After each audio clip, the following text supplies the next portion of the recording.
I look for people who work to solve problems and help colleagues. I sack politicians. I am heavily involved in strategy, the rest is yours to implement. Just keep me informed in an informal way. Don't hide bad information, I hate surprises. Don't try to blow things by me. Solve problems laterally, don't keep bringing them up the line. Move fast. If we make mistakes, let them be because we are too fast rather than too slow.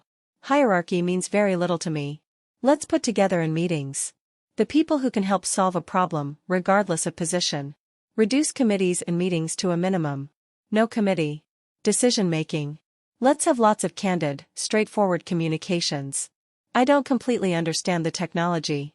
I'll need to learn it, but don't expect me to master it. The unit leaders must be the translators into business terms for me. I then proposed that, based on my reading, we had 5 90-day priorities. Stop hemorrhaging cash. We were precariously close to running out of money.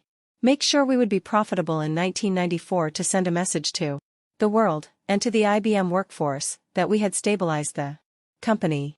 Develop and implement a key customer strategy for 1993 and 1994, one that would convince customers that we were back serving their interests, not just pushing iron mainframes down their throats to ease our short-term financial pressures.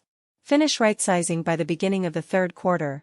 Develop an intermediate-term business strategy. Finally, I laid out an assignment for the next 30 days.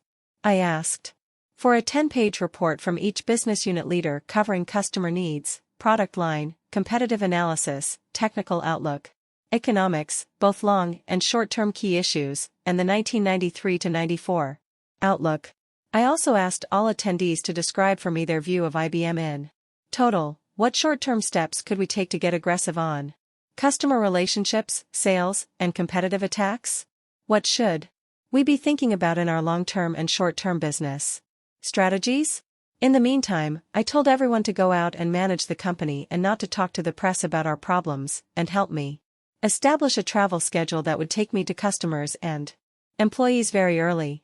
Let me know the meetings you are scheduled to hold over the next few weeks and recommend whether I should attend or not. I asked if there were any questions. There were none. I walked around and shook everyone's hand and the meeting ended. As I look back from the vantage point of 9 years tenure at IBM, I'm surprised at how accurate my comments proved to be. Whether it was the thoroughness of the press coverage, my experience as a customer, or my own leadership principles, what needed to be done, and what we did, was nearly all there in that 45-minute meeting 4 days before I started my IBM career. The official election. On Tuesday of the following week, March 30th, 1993, I attended the regularly scheduled IBM board meeting. It was at this gathering that I was elected chairman of the board and chief executive officer, effective to begin 2 days later. I walked into the meeting with a certain degree of trepidation. Jim Burke had told me a week earlier that there were 2 board members who were not totally happy with my selection as the new CEO. As I walked around the room shaking hands and greeting each of the 17 directors in attendance, one was missing. I couldn't help but wonder who the 2 doubters were. There are several things I remember well from that first meeting. The first was that there was an executive committee. 3 of the 8 members were current or former employees. I was taken by the fact that this board within a board discussed in more detail the financial outlook for the company than the subsequent discussion held with the full board of directors. The full board meeting focused on a wide range of subjects. It seemed to me from the agenda that it was a business-as-usual board meeting. There was a presentation from the storage division, which was being renamed AdStar as part of the overall corporate strategy to spin off the operating units. There were reports on business from the heads of domestic and international sales, discussion of a regulatory filing, and the approval of a proposed $440 million acquisition.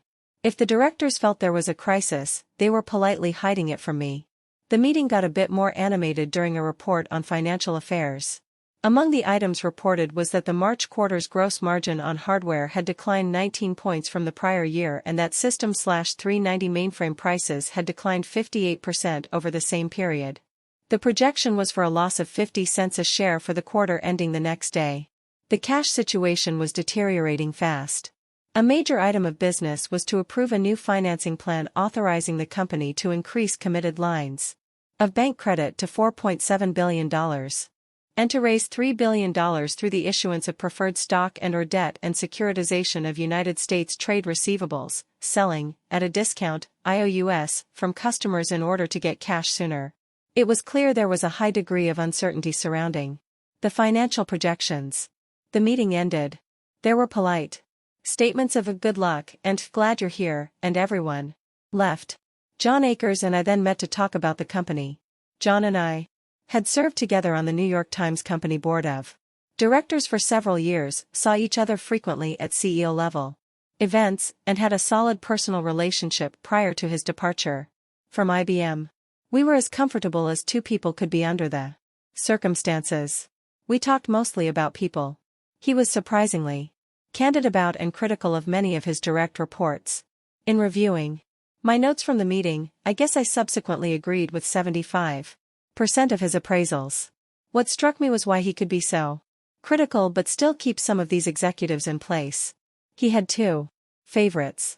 One turned out to be one of my own. The other I let go before a year had passed. Regarding business issues, John was preoccupied that day with IBM's microelectronics business. I learned that the company was deep into discussions with Motorola to form a joint venture and, in so doing, secure a partial exit from what John called the technology business. I asked how imminent the decision was, and he said, very. Somewhat related to the Motorola deal was a proposal to license manufacturing rights for Intel microprocessors. He said the basic research unit was not affordable and needed to be downsized. He was quite concerned about IBM's software business, mainframe business, and mid-range products. As I look back at my notes, it is clear he understood most, if not all, of the business issues we tackled over the ensuing years. What's striking from my notes is the absence of any mention of culture, teamwork, customers, or leadership, the elements that turned out to be the toughest challenges at IBM. John moved that day to an office in Stamford, Connecticut, and, as far as I know, to his credit, he never looked back. I went home with a deepening sense of fear. Could I pull this off? Who was going to help me? 3 drinking from a fire hose. On April 1, 1993, I began my privately April Fool's Day. IBM stock stood at $13. Career, perhaps APRO, 1N. Op-ed piece in the New York Times greeted me with yet more advice on how to fix the company. IBM has plenty of brains and button-downs. What it needs is bravado. An IBM company car picked me up at my home in Connecticut at 6:45 a.m. and drove me not to the headquarters building, in Armonk, but to another of the many office complexes IBM owned at the time in Westchester County, New York. Consistent with my message to the senior management team the previous week, Ned Lautenbach, who then headed all of sales outside the United States, what IBM called World Trade, invited me to a meeting of all the country general managers that happened to be scheduled for that morning. When I arrived at this large and spacious office building, it is now the headquarters of MasterCard International, I walked up to the front door and it was locked. A card reader was next to the door, but I had not yet been issued a badge by IBM security. There I was, the new CEO, knocking helplessly on the door, hoping to draw someone's attention to let me in. After a while a cleaning woman arrived, checked me out rather skeptically, then opened the door. I suspect more to stop my pounding on the door than from any sense on her part that I belonged on the inside rather than the outside of the building. I wandered around and eventually found the conference room where the meeting was just about to begin. I'll never forget my first impression of an IBM meeting. Arrayed around a long conference room were all the nobles of IBM's offshore, geographical fiefdoms. Behind them was a double row filled with younger executives.